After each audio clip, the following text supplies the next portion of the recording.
Hey everyone, welcome back to Ian Makes. Today we're installing a Garmin fish finder on my Bass Raider 10E. My dad did most of the work on this project and I appreciate it.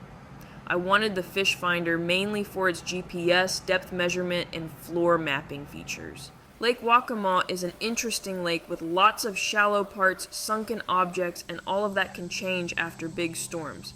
It's fun to know what's lurking below.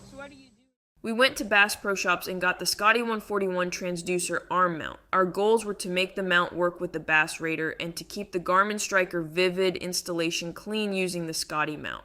We ended up needing 3 custom parts, 2 of which we found STLs for on Thingiverse, and 1 my dad made out of HDPE.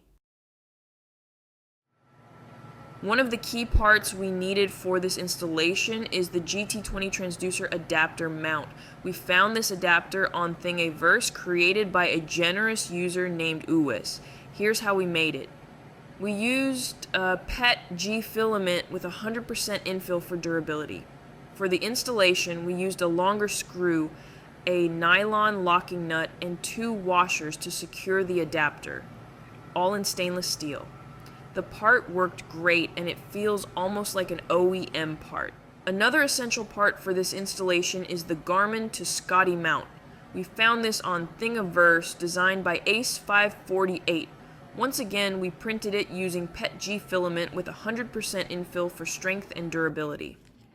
The nut recesses were slightly small, so we used a non-nylon nut and a soldering iron to enlarge them.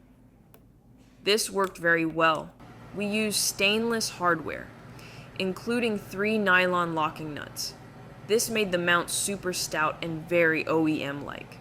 The last part we needed was a block of HDPE that we machined to ensure the Scotty mount would be flush with the top of the boat. One side needed to be routed with a large round-over bit because the Bass Raider 10E is a molded plastic boat and we needed the part to conform with the boat's shape. We used HDPE because we had it lying around and it's easy to work with general woodworking tools. We secured it with stainless hardware and sealed it with a bit of silicone to prevent any water ingress. That wraps up our install of the Garmin Striker Vivid on my Bass Raider. I'm really happy with how everything turned out. Next up, we'll be making a battery box to complete the setup. Thanks for watching, and if you enjoyed this video, please like, subscribe, and leave a comment below. See you next time on Ian Makes.